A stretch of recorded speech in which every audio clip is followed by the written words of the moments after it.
Quick story about him. So, he and I, maybe a couple years ago, maybe a year ago, I don't know. We crashed a wedding together. And he was in sweatpants and I think construction boots. And so I had an extra pair of pants, and I gave him my pair of pants, and they looked very tight on him. He's a great ass. You'll see that when he comes up here.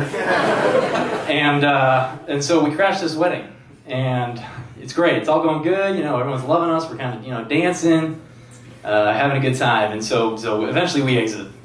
And as we're getting into the parking garage and we're going to drive away, a guy asked permission to tell the story. He shits his pants. And actually he shit my pants. And so he shits his pants, shits my pants, changes in the middle of the parking garage. It was an unpleasant ride home. And we get back and we end up at this gal's house that we were meeting at. And so it was just him and I at this gal's house. Everyone else, gal's house.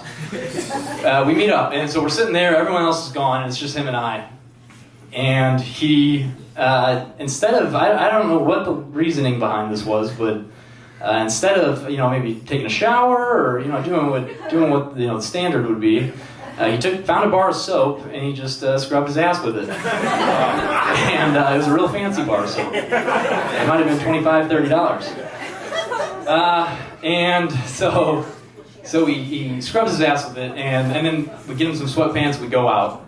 And what you would think most people would do is they would say, hey dude, never tell this to a soul.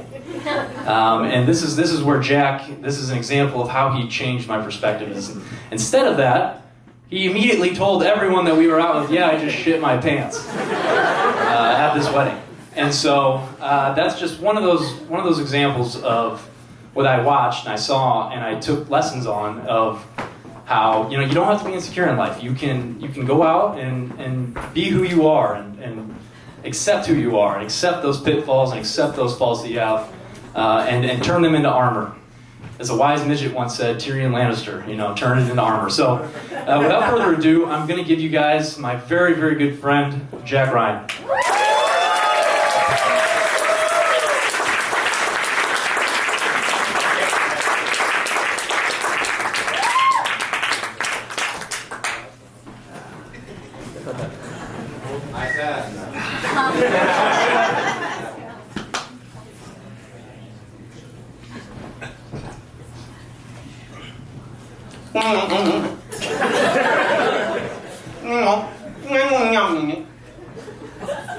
That would suck if I did that the whole show. That would be a rough 30 minutes. I'm doing 30 minutes tonight. I can see a guy in the back right now going, you paid $20 for that shit? Imagine that. 30 minutes of that. And there's a couple of girls here tonight that I can tell don't really want to be here. And I can imagine that conversation with their boyfriends beforehand. Hey, I'm going to go get shots with Teresa, and we're going to go to Star Park. No, babe, remember we got that comedy show tonight. We're going to go to comedy. Remember, you give me every 6 months, I get to make one decision in a relationship. Remember that? Okay, I guess you're right, but he better be funny. If he's not funny, no sex for 2 months. And I walk up, this guy's like, come on, man, get to the punchline, go.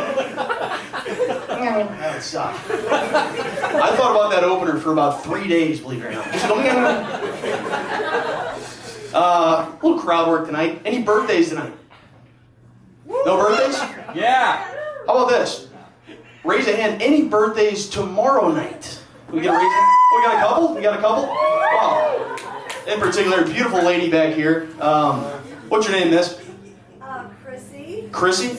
It's a lucky gentleman next to you, for whatever it's worth. He's a good-looking guy. Guys, I'm doing 30 minutes. I'd love to just get the crowd involved. How about a quick happy birthday to Chrissy? Let's sing it. Ready? Go 1, 2. 1, 2, ready. Happy birthday to you. Happy birthday to you. Happy birthday, dear Chrissy. Happy birthday to you. How old are you? No, I'm joking. So I also want to start off with this. I tell a lot of jokes, and this joke never gets any laughs. So I figured I'd tell it right now. It's probably the time to do it. Best date of my life I was ever on, right? So I'm talking to this gal, and most romantic date I've ever been on. The vibes were perfect. We were sitting across from each other. And first date, I wanted to start off strong, so I go, "What's your favorite dessert?" And she goes, "Well," I go, I bet it's carrot cake." And she goes, "Not even close. It's banana cream pie." But, and I go, "Okay, we gotta miss a few. You gotta miss a few." But I said, "What do you like to do in life? What's your favorite thing to do in life?" And she goes, "Other than freaky animalistic sex, I love to make people laugh. I love to make people laugh." And I go, "Oh my God, I love to make people laugh too." I go, we're going to get married." And although we didn't get married, we did the next best thing. So we left the date, so we drove home from Wendy's. And then we proceeded to go to her house and have 3.5 minutes of the most silent missionary sex you could possibly imagine. Beat my record by 3 minutes that night. Give you the 20 after the show. Everyone's like, he cracked that joke about 4 times at Saratoga, but it is what it is. So I love cracking jokes. Right? And you remember graduating from college, or I guess we'll say high school. This crowd, not a lot of college grads here, I guess. Remember in high school, and you have to do an icebreaker, right? You have to do an icebreaker, and I would always just say, I like to crack jokes. I would keep it simple, and then maybe I tell a joke, and then the crowd likes me. Sometimes that ended up kind of coming back against me because someone had a really thought-provoked icebreaker. One time this girl goes, "Yeah, my name's Betty, and I actually saved my dog's life in a drowning accident. And, well, matter of fact, I saved one of the 3. The 6-month and the 9-month dog got caught up in a riptide and actually went straight into a rock and died on impact. But I saved the 14-year-old blind diabetic's life. And, matter of fact, it engulfed so much fluid into its lungs that it lived a pretty miserable 2 months. It stayed in a cage 23 hours, and we had to let it out for 1 just so it wouldn't shit all over itself." Everyone's like, "Okay." And then and Paul had to eventually take it out back and got out the 12 gauge, but he was out of ammunition, so he had to resort to the weed whacker. Unfortunately, we were short on trimming line, so he had to bludgeon it with a steel-toed boot until it died. Everyone's like, "Okay, we're gonna keep going with it." And unfortunately, my sister and I were underage drinking, and she kind of left the gate open, and the 2 youngins meandered out in the river, and Mama followed to protect her young. And I guess all I could just say is my icebreaker is I saved a dog's life. And you got a real liberal teacher, and she goes, "Oh my God, Betty, you are not only a fucking saint, you're a lieutenant general. I know you stretched that dog's life for another two months of just pain and anguish, but what you did when you saved that dog's life, no one will ever do. And no one will ever have an icebreaker nearly close to what you just said. Who's up next?" And I go, "Okay, all right." "I actually saved 2 out of the 3 dogs' lives, Betty, you fucking murderer." Crowd goes silent. I'm like, "God, I'm gonna drop out." And it made me realize I need to start being more interesting in life. You know, I need to start being more interesting. Like, you ever talk to somebody and you go, "Hey, how's the kids? And they go, "Oh, well, Peter, Paul, and Mary all graduated, and they're leading their own practices in Baldwin and Chesterfield." And the whole time you're just going, "All right, 3 seconds eye contact, look away. 3 seconds eye contact." You aren't listening to anything they're saying. It's like, "Oh, and my fourth Kristen is currently studying at Boston University," and you're losing it. You're just going, "Didn't I titty fuck a midget? Didn't I titty fuck that midget down at Quiznos in Kansas City 2 years ago?" You're lost, right? You gotta be interesting. And in a weird, twisted way, it makes me think of my parents. Because, hold on. My parents are very interesting, right? My parents were amateur bodybuilders, you know, they were just interesting people. And this is a weird transition, but it reminds me of these TikTok gym couples. And you look at them, and you know they're just having sex I could not even imagine. And Jack could tell you, I went into some uncharted waters on Pornhub for a while. I was watching some shit that will just keep you up at night. And then you see, mid-January, you see a couple running a 5K together, and they look fucking miserable. And you're like, they are not having good sex when they go home. There's no chance the running community is having good sex. They get home, it's -10 wind chill, and they try to spark a little something. They haven't had sex for 3+ weeks. And running community's so into running that even their dirty talks running. She gets in, she goes, oh baby, let me just strip off these 3-inch inseam shorts. Let me slowly, inch by inch, take down these tube socks that go up to your mid-thigh. And he starts getting involved. He goes, hey, I know it's a little cold out there. He goes, give me 15 minutes to defrost my dick, and then we're gonna run into the bed. We're gonna make it a marathon, not a sprint tonight. And she goes, hold on, let me just get these gel glucose energy tablets so we can make it to the finish line. And he goes, oh, let me just start my Nike Plus Run Club app so we can keep track of our pace while we're having sex. The running community. I mean, come on, the running community.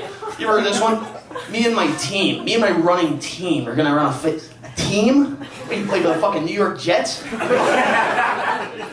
New York Jets. Good team. I went through about 5 teams. I feel like New York Jets is the right team to go with there. The thing I've noticed about the running community is 3 things. Small penis. Small penis, low libido, and no bank account. Right? Honestly, just fuck the running community. Right? Fuck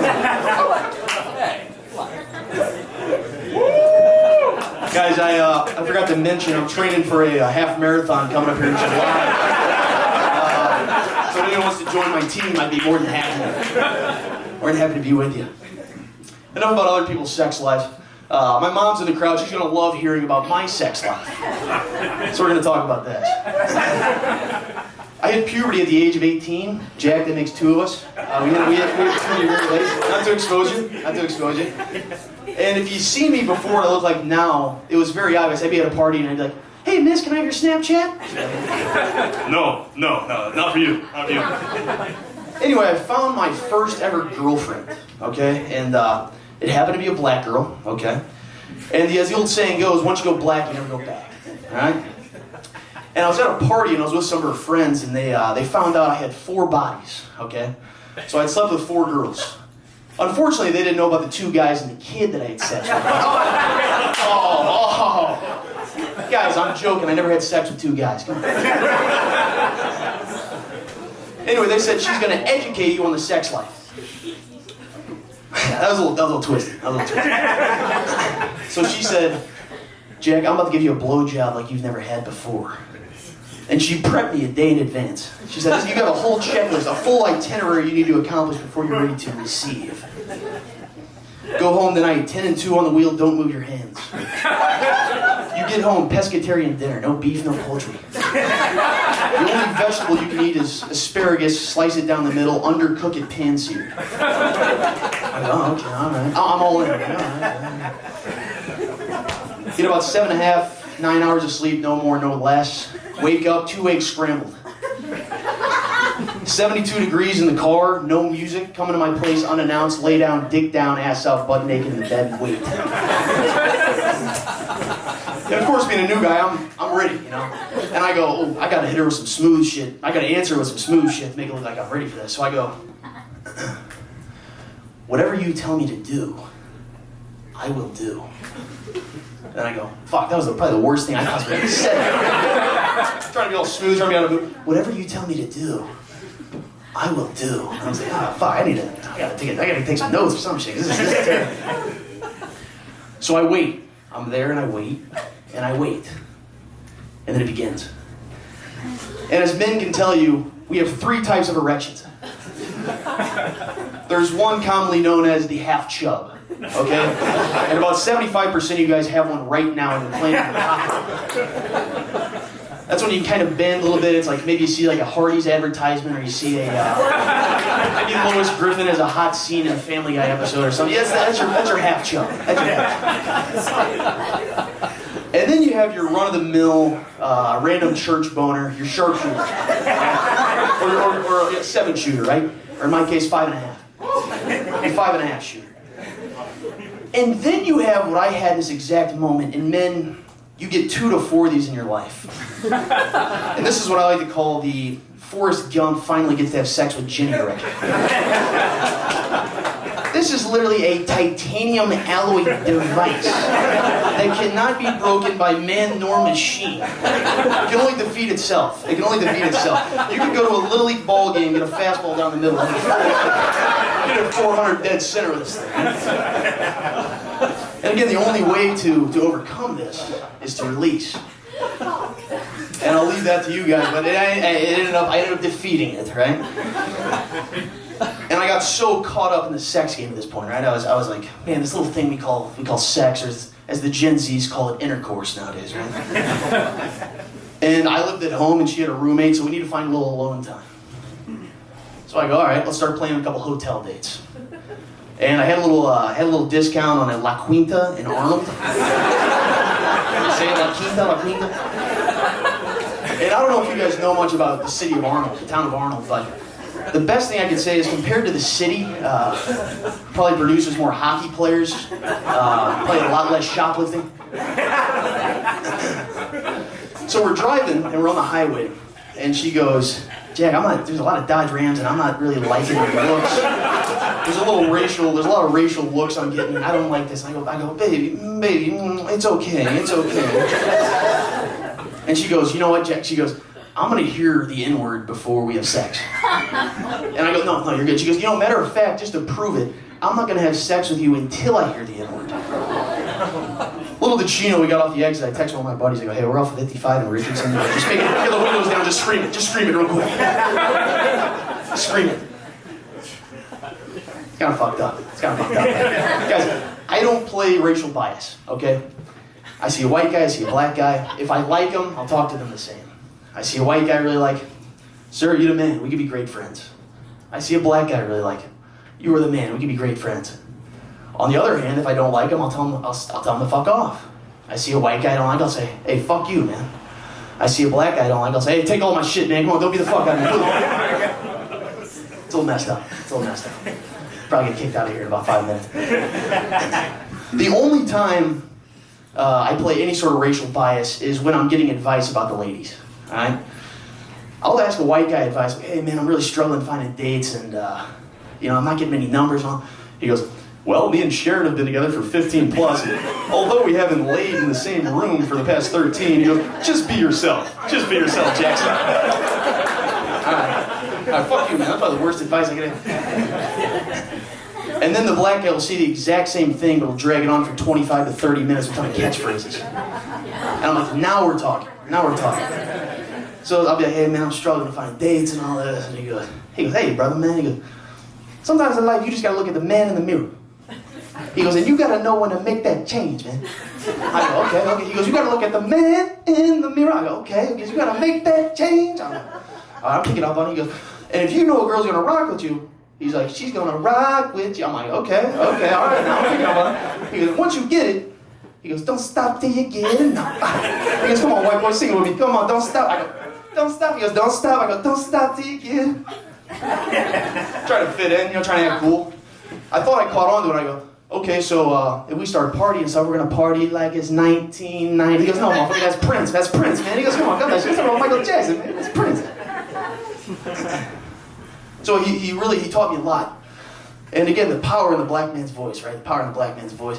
I'll be at home sometimes. I'll be just talking like an old black guy just to kind of boost my self-esteem, right? And I'll be saying the whitest shit possible.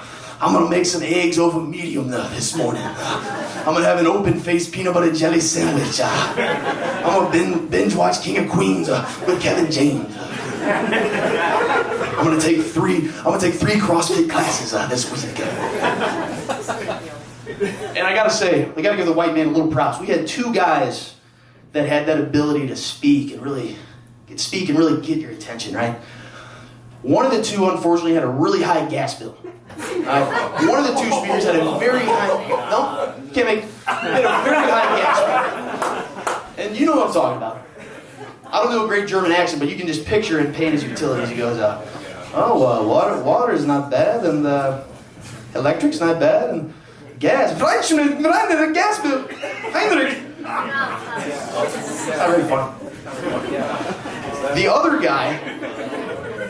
guy we have is, anybody watch local news? Any local news people out there? Yeah. There we go, a little local news, right? I'm watching local news the other day and I go, what the fuck is going on here? I'm watching Channel 4, right? It's reporting live from the Galleria, John Smith, KMOV. Really simple. And then you go back 2 stations and you're like, what the fuck just happened? Reporting live from West County Mall, Chris Renier, Fox. 2 News. What's going on here? Right? And it got to the point there was such a delay, the producers were like, should we fit a commercial in here? What's going on here? So he's reporting live from South City, Chris Renier, Fox. Heal your home with Gila 2 News. It's over the top, right? Like any of us, you got to wonder if he brings his work home with him, right? So I can imagine Chris, he's got a tough day, he's driving home, he's slamming a bottle of Jack at the wheel. I do know that. I do know that. And he gets home. The moment he gets home, the door swings open, and his wife hits him right away. She goes, Chris, guess who didn't do their homework tonight? He goes, oh, fuck. He goes, Jimmy, get over here. Get over here, Jimmy. You get into your fucking homework. He goes, you know what to do. He goes, up to your, he goes, no, Dad. He goes, up to your room right now, 52 noses. Jimmy's upstairs in the corner. He says, 2 news, 2 news. Chris shuffles into his office. He's in the room under him. He's 2 news. He says, his kid's saying 2 news in the room under him. He's just, a tear dragging down his face. 2 news. He goes, oh, what the fuck have I become? Too much. It's too much. His wife slowly shuffles into the room. She goes, they haven't had sex in 3+ years. Chris is a workaholic. She goes, hey. She goes, Chris, I want to rekindle what we had. He goes, not tonight, not tonight. She goes, I really want to rekindle what we had. He takes a pull of the Jack Daniels. She goes, go on, please, please. He goes, all right, get the fuck over here. Pours a little Jack Daniels on the tip of his dick. He starts hitting her. She just, he's such a workaholic. He's such a workaholic. While he's hitting it, he's in the back of his mind. He goes, a 4-car pile up on 55. The misdemeanor assault charge on Kingside and arson. He can't get out of his head. He's such a workaholic. And finally, she starts turning up a notch, and you gotta say it. You gotta say it. She's like, I don't want to say it. He's like, you gotta say it. She's like, I don't want to say it. She's like, say it. He's like, please say it. She's like, Fox. He's like, so caught up, so addicted, right? So addicted. And guys, believe it or not, I didn't have a great close tonight. That was about all I got. All I want to say is, if you have so much passion in what you do, right? It's my first time doing a 30-minute act, and I think there's something you can take from Chris Renier, right? Have that passion. Get off the phone. Have good conversations with people, and at the end of the day, take a little lesson out of that. I think this has been a great event. Everyone's like, is he going to end it with something? This has been a great event. Thanks to Jack and the team tonight. And all I want to say is I do want to end with one thing. I was over. Thank you guys. Thank you guys. Thank you. Thank you.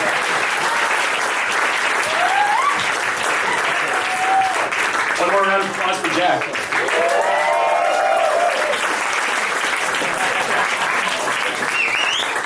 I want to call out Jack Millikan and Isaiah. Stand up.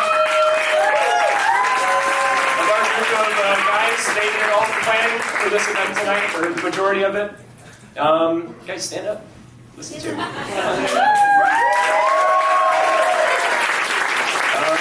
we have members of our group? Please stand up. Everybody, Parium, stand up. Everybody, please stand up. Come on, stand up. Now turn around 4 times and jump. Kidding. Parium is Latin for equals. We chose that name because we wanted to get together on a regular basis with people that we saw to be our equals, to give each other feedback, to build things together, and to be better. Thank you all for joining us tonight. We are Parium.